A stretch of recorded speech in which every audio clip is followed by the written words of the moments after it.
Welcome to the Black-Liberation.Tech podcast, brought to you by Jordan Nuance LLC and hosted by Dr. Renee Jordan.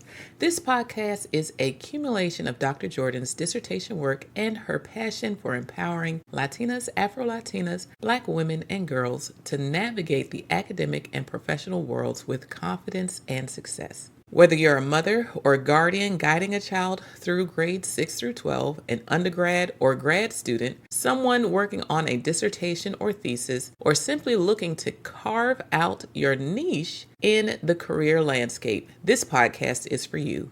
Each episode, Dr. Jordan shares her story, offers invaluable advice, and provides practical coaching to help you thrive in school, work, and beyond. Join our community on patreon.com/Black-Liberation.Tech and become a member for as low as $5 per month. As a member, you'll gain exclusive access to live recordings, impromptu academic and career coaching, and a network of like-minded individuals committed to mutual support and success. You're also welcome to follow Black-Liberation.Tech on YouTube, Instagram, Facebook, TikTok, and LinkedIn, or Black-Lib.Tech on X, formerly known as Twitter. Visit Black-Liberation.Tech for even more information on Dr. Jordan's adventure in Inglés o Español. Tune in, get inspired, and let's embark on this journey together. Welcome to Black-Liberation.Tech, where your success story begins.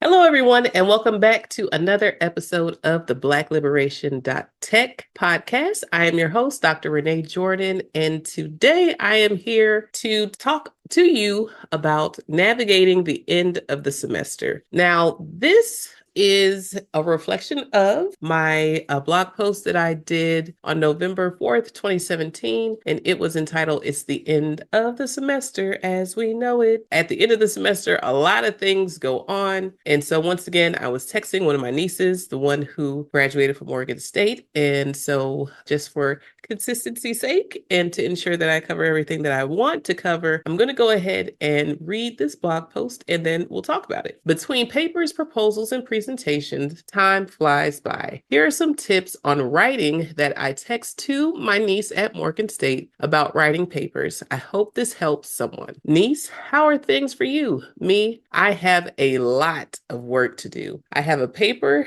due on Tuesday. Based on what I learned from writing it, I'm going to update a proposal I have for a conference in Mexico City, Mexico, by midnight on Monday. I'll do the best I can with the help of the Lord. At this point, the very thought of having so much work seems ridiculous, but that kind of brings the stress level down for me in a way. It is ridiculous, LOL. So why even bother to stress about it? Stressing will not help. Niece, I'm dealing with something similar. I have a paper due on next Tuesday, and it's kind of stressing me out. So I've been continuously praying about it. Me? Well, to get started, pull out the assignment instructions. Did the assignment come with instructions, niece? Yes. I'm supposed to write about a topic that I've chosen and then talk about how to solve the issue. Is this a political science or a public policy course? Political science. Did your professor give you a rubric in addition to the instructions? Niece? Yes. Me? Good. The instructions tell you what to do and the rubric tells you how you will be graded. Take the instructions and create an outline for your paper in a Word document. Niece? Yes.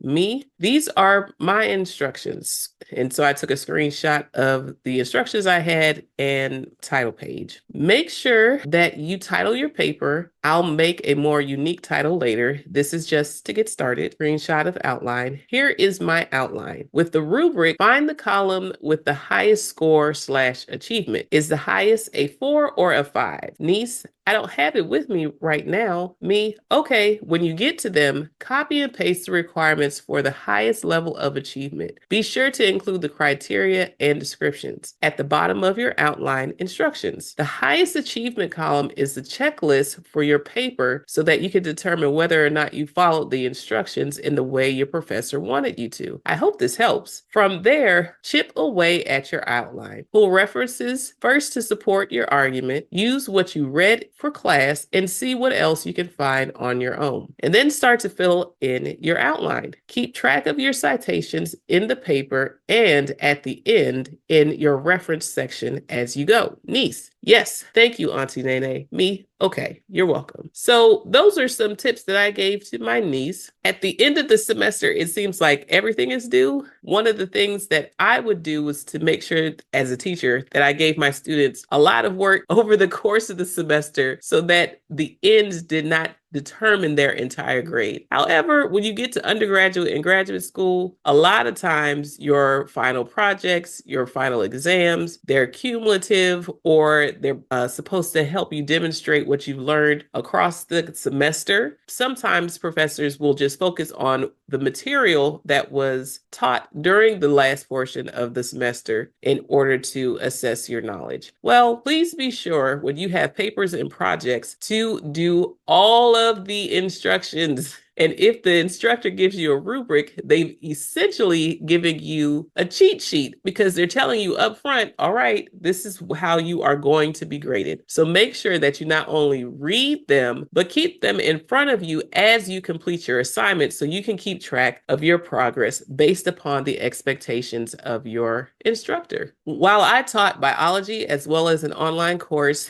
in basic computer skills, I would often use a rubric to show where students did well and where they missed the mark. This helps to minimize confusion when it comes to how did the student perform. It provides a reference tool for both the instructor and the student to say, hey, these were the expectations. This is where I met the expectations. This is where I fell short. And this is where I even went above and beyond what was expected. Some of the struggles that I have experienced has been when students would miss a whole section of instructions. So that's why it's important not to just read the instructions when you first get the assignment, but to actually keep going back to the instructions as you progress throughout the project to make sure you don't miss anything. It's almost like a recipe. If you specifically a baking recipe, now when you're cooking savory dishes, chances are you could taste it along the way. But when you're baking, once you mix everything in and you stick it in the oven, that's it. It's done. And then you'll be able to taste the final product once it comes out. Sure, you can taste along the way, but sometimes the textures and the quality of the product really depends on what went into the process of making that cake or making that bread or making that brownie or cookie. And you can't tell that you put too much or too little baking soda until after the fact. So you want to make sure that you are constantly going back to the instructions, constantly going back to the rubric and checking it up against the progress of your project or your paper. This is a very important step to continue to revisit over and over again as you work on your work. With instructions and rubrics and dates and deadlines, it's important to organize yourself. Perhaps you have a draft due and then you get a chance to submit the final draft. One of the best assignments I had was when we were challenged to work on our final project over the course of the semester. The first step was to complete a draft that included the outline of our paper and our references. And we submitted that to our professor so that they could see where we were as far as progress and also offer a chance to redirect us to more references or resources that may assist us along the way. But in essence, it was to also make sure that we were starting the project well in advance of it being due. The next step was to complete a draft. And with that draft, we had a chance to speak with one of our peers in order to get feedback from them on our progress. Yes, we had to turn in our draft so that our professor could see that we were indeed making progress, but that peer evaluation allowed us to talk about what our instructions were, as well as the rubric and how our writings thus far held up or fell short of what was expected for the assignment. We were also able to provide provide each other with feedback that would help us think about what it was that we were talking about in our paper or in our project or what we hope to accomplish, to make sure that it was clear to someone other than us. And it was a good opportunity to get that feedback before we actually submitted it to our professor, when it would have to be in its camera-ready form. By the time we submitted our final project, we had multiple times to get feedback. We had a chance to discuss what we were doing with someone outside of ourselves, and we also had time to incorporate all of that feedback into our final project so that we were giving our professor something that represented us well at the end of the semester, or at least something that we had multiple chances in order to represent ourselves well by the end of the semester. So that was one of the better assignments that I've had to engage in. Now, whether or not your professor requires you to do such peer evaluations, it may or may not happen in your class. But you can work in groups, in writing groups, in order to get feedback from your peers. Perhaps it's someone that may not speak out a lot in class. They may have a lot of insight to help you get you to where you need to go. And it's important that the exchange is mutual. You don't want one person reviewing work for everybody, because it just isn't a good feeling. And people will remember if you take advantage of their feedback and not provide them with any. So make sure you're not the one asking for all the help without offering any. And at the same time, make sure you're not the one giving all the help without receiving any. Now, what I would do for my math classes specifically, I would attend the group study sessions, and I would participate in the group study sessions, and I would talk in the group study sessions, and I would help in the group study sessions. But I didn't necessarily need it for myself, but I took it as a chance to reinforce my learning before the midterm and before the final and before the test or quiz. So although you as an individual may see group work in different ways, you can use group work in order to help you. So whether that's group work as in a study group, or group work as in providing peer feedback, or even group work in terms of working with others on a project where everyone has an assigned task that they are working towards a bigger picture or a bigger goal or a final product, if you will. One of the best group projects I've ever had was in a grant writing class where we actually worked with a nonprofit organization in order to create a proposal template that they could use to submit grant proposals. So in essence, we went through the different parts of a proposal, divided it up amongst our group members, spoke with the nonprofit organization to learn more about their organization, their measures of success. So how do they know whether or not things are going well? Talking about their accomplishments, their history, and everything that we would need in order to get an idea of how to go about putting the different parts of a grant proposal together for them. This also included a budget that required us to take a look at real world numbers. So one of the things about the nonprofit was that it was volunteer work for those who actually did the work. And so these were full-time employees in other spaces who did the nonprofit basically while they had time, when they had time. And their project was to complete a small house for homeless in order to have a shelter. And so they would work together to complete the project. And that's what they enjoyed doing. They did it for more than 20 years. And so now they were looking to get a grant proposal that would allow them to have an executive director who would actually run the administrative part of the nonprofit to help them get more organized and to maximize their capacity and take them further than what they were able to do presently. And so it was a great opportunity to apply what we learned from the grant writing class, but it was also a great opportunity to work with others in a group in order to get it done. And yes, we all had our assigned task. I was specifically tasked with the budget and the budget narrative. However, we were all tasked with reviewing all sections of the proposal so that we could give each other feedback on what each of us were doing as it related to the proposal as a whole. We did come into a snafu where one of our group members wasn't quite pulling their weight. And I was concerned because I considered myself an overachiever, a high achiever, someone who always got the A or a very, very high B. So in graduate school, once again, you really don't have a choice with grades. You really have to get like an A, a B at the least. Maybe you can get away with having 2 Bs out of all of your courses, but you couldn't have too many Bs because I couldn't have too many Bs because the program I was in, the public policy program, required that we maintain a pretty high GPA. And so a B was a 3, and that was not going to do it. And so I was concerned that the person was not pulling their weight. Our team leader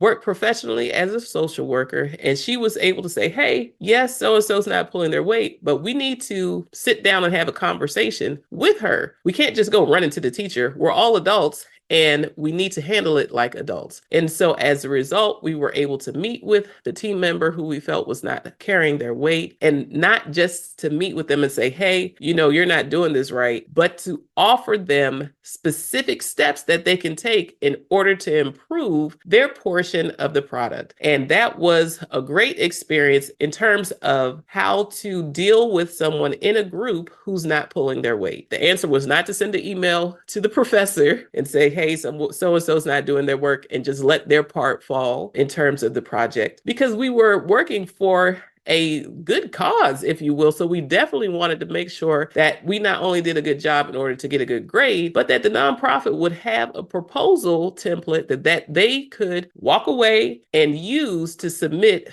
for grant proposals to help them get an executive director. So the answer was not to email the professor. The answer was to approach the group member in a non-confrontational way and say, hey, this is what we noticed. This is what is expected as far as what the instructor has given us in terms of instructions for this section. This is where you can go in order to get the information that you need from the nonprofit organization in order to do this section of the proposal. And we know you can do it, and we need you to do it. And by doing this, this will help strengthen you when it comes to writing in other places. And so we not only approached the individual in a non-confrontational manner, we gave them feedback that was based on what was expected of us from our instructor. We told them where they could go in order to get the information that they needed. And we actually encouraged them to write in their natural speaking voice so that it seemed less contrived and there was less pressure to make it seem like, oh, this is something it's not, but something that a regular person wrote. Because there's nothing wrong with writing like a regular person speaks. It doesn't always have to be the largest words. It just has to be clear enough for others to understand. And so that was a good experience in terms of completing a project that was for a good cause, completing a project where the expectations were to help support us in providing the nonprofit organization with something that they would be able to use. It was also a great experience because it allowed me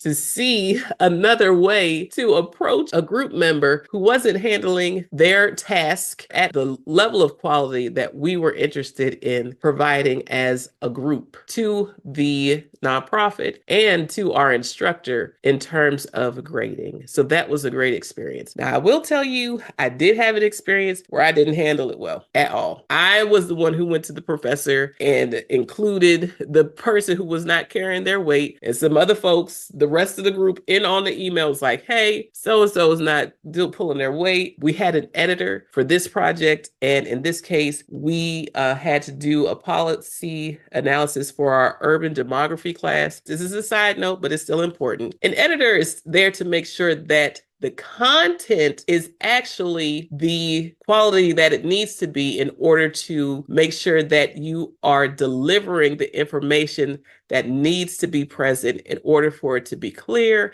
in order for it to be uniform, in order for this document that's being written by 5 different people to sound like one voice as opposed to 5 different people.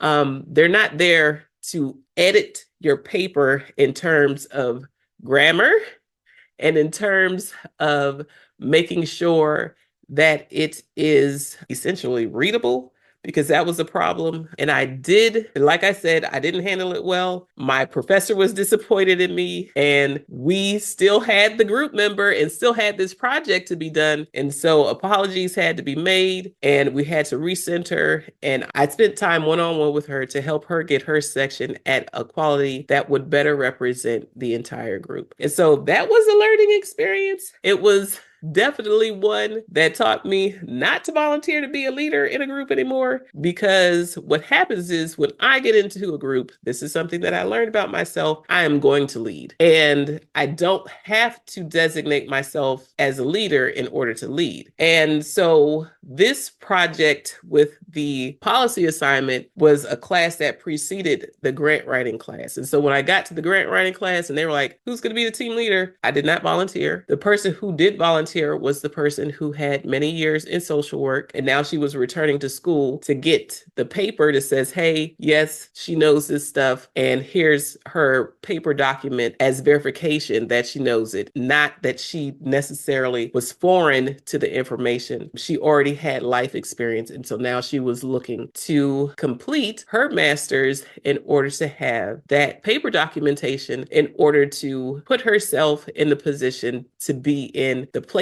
and spaces and pay range that comes along with having that degree. So I took a different approach this second time. I did bring up that we needed to contact the professor, but that's when our team leader said, hey, we're all adults. We don't have to go that way. We just need to talk to each other. And so I was glad that I didn't just push the send button and throw the young lady under the bus, but I learned in real life how to handle things differently when it came to a group project.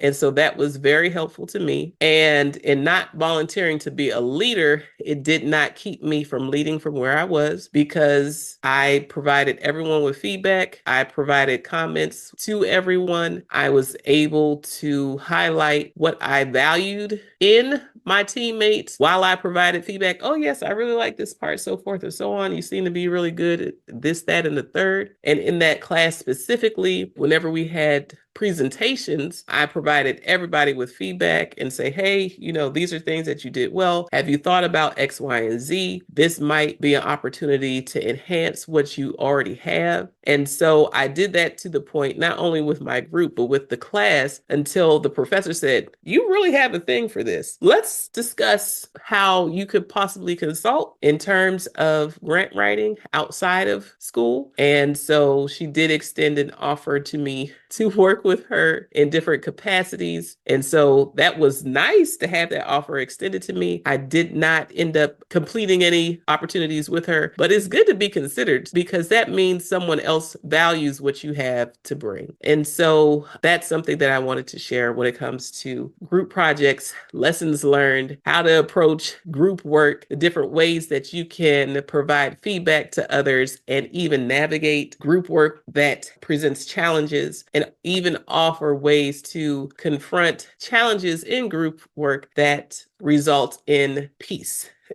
And encouraging those who need to step it up to step it up. Having a group project is one of the challenging things when it comes to being in school, but believe it or not, it really doesn't go away when you go out into the workforce. Even if you're an entrepreneur, you're still going to find that you will need to work with others in order to either sell your product, your service, or complete projects. And so having the ability to navigate working in groups is very important. And so that's what I'll say for right now. I actually broke down my equipment and put it away and realized that I had one more story that I needed to tell about group work, specifically during my my Master of Public Policy studies, graduate studies. So in the summer of 2014, I took a leadership and organizational behavior course where the instructor was notorious about being strict when it came to grading. I mean, he he had a history. Everybody knew it. You just knew you needed to do exactly what this professor instructed you to whenever you had an assignment in his class. And it's not that other professors don't do it, but it was that he didn't have a whole lot of leeway. I'll put it like that. When it came to doing his assignments, he told you how he wanted it done. He would give you feedback based upon the progress of your work in order to help you get to where he wanted you to go. And it was absolutely critical that you completed that based upon his expectations in order to do well in the class. Well, we had groups, and at first I was teamed up with a young lady in the kinesiology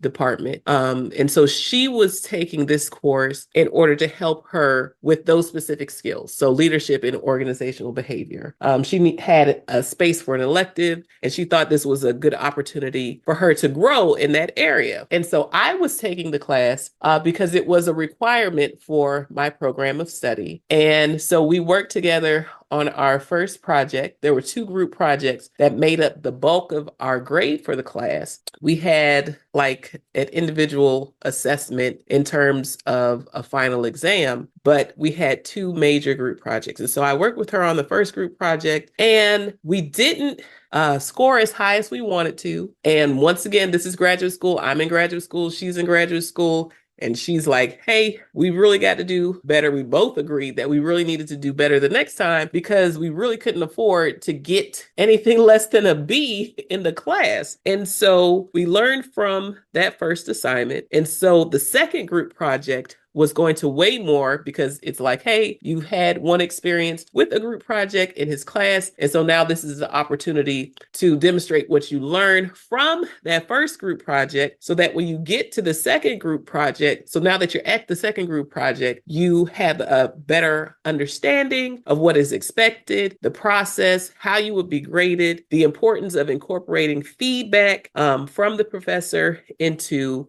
your final project. So your final group project. And so during the assignment of the final groups, I worked with her again, and there was a group member added to our group of 2. And so this group member came from a group who pretty much did better than us in the first project. And so the expectation was that he would be able to help us get to where we needed to be in terms of enhancing our second group project. Well, I'm going to give you the short story because this was the most painful experience in terms of a group project that I ever had.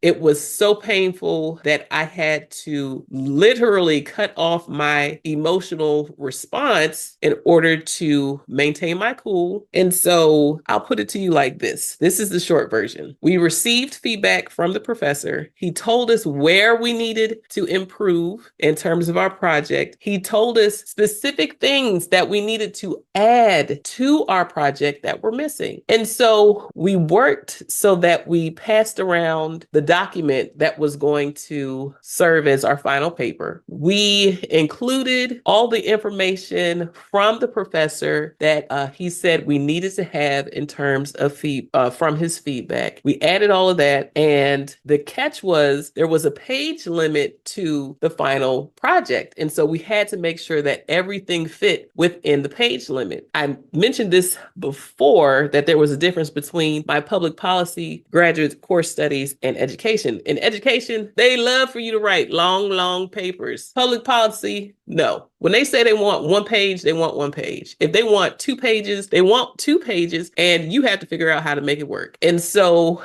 there was not a whole lot of room to make sure that we included everything that needed to be in this final project in terms of the paper that was submitted. And we had to make sure that our presentation covered everything that needed to be covered during the presentation. I'll just put it like that. The kinesiology major reviewed the document. I reviewed the document, and I sent it to our third group member, our new group member, for him to review. When we got to class, he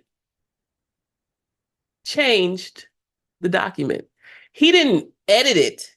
He straight up took out parts that we put into the project because we were supposed to include it based on the feedback from the professor. So he submitted, we were only allowed to turn in one paper, and it was a hard copy. It wasn't an electronic copy. He submitted a paper that was not agreed upon by myself or my classmate. And what he took out were the things that the professor said from our feedback that needed to be included in the project. I did not have the heart to tell the young lady that he changed the paper before the presentation, not before the class was, not before we presented. When he handed me the paper, he said, "Yep, here's the paper." And I just looked at it and, like, you know how you speed read to see, and I was like, well, where's the stuff that I had put in? Where's the stuff that she had put in? This is not the same paper. And because it was so hurtful to me, I could not process what to say to him in that moment. I had never experienced something where a group member turned in something as the final copy for the group that was not agreed upon by the entire group. And I told you about the other experiences. We would talk about things before they got turned in. We might not have agreed about everything. We might have had concerns, but we talked to each other about it. We didn't just turn in like, okay, yeah, everything's fine, it's good, and then just slide it in slide in whatever version one person thought was the best. Everybody had a chance to discuss changes, opportunities to enhance the work, opportunities to make sure that it was better, opportunities to say, hey, I'm not really feeling this part, or can we think about doing X, Y, and Z? This had never happened to me before. I did not see in my brain a way to articulate my disgust, disappointment, hurt, frustration, anger, because I'm like, dude, we already need to do better. And what you turned in can't be better because you did not include the information that the professor said that we had to have in there. This is going to get us a grade that's less than what we got on the other one because we essentially didn't follow instructions. This was a professor who provided instructions. He provided feedback before you submitted your work, and it was up to you to make good use of it. And so because of the dynamics, I was like, this is not going to look good. It's not going to come out well. Even if I whispered, there still would have been a chance that the person could have said, oh, she's intimidating. Oh, I was afraid. Oh, I was concerned. Oh, I wasn't expecting this. Oh, like it could have really gone left, even if I just whispered to the guy. I didn't see a way of dealing with it that would have been effective or positive in that moment. I didn't see it in the moment. I could not see it in the moment. And so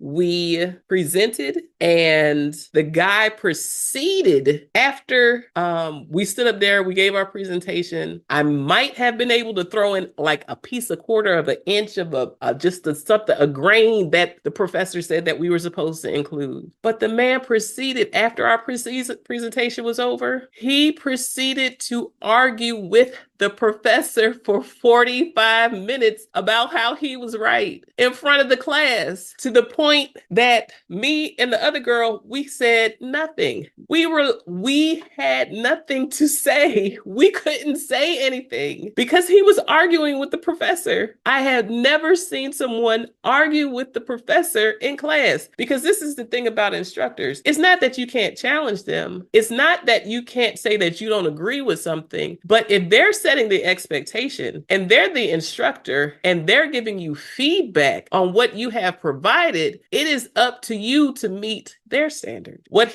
our group member was saying to the professor was not satisfying what the professor expected from us. And the professor was not shy about not backing down. And so our group member, proceeded to argue with our professor for 45 minutes after we had finished our presentation. And it was the most painful thing I've witnessed in terms of just like, oh my gosh, what is happening? I don't understand. It was so painful. And our classmates classmates were just like, you could see it in their eyes, like, what is happening? What is going on? And so when we sat down, that's when I believe, if I remember correctly, I told the young lady, I said, he changed our paper. He turned in something that wasn't what we agreed upon. So when I showed her what he turned in, she was like, this isn't what we said. This doesn't have the things that the professor said that we needed to have. And she was like, I can't get a bad grade in this. Like, she needed a certain grade in order to not just pass the class, but to make sure that she wasn't going to be in any academic probation type situation. And so when I left that class,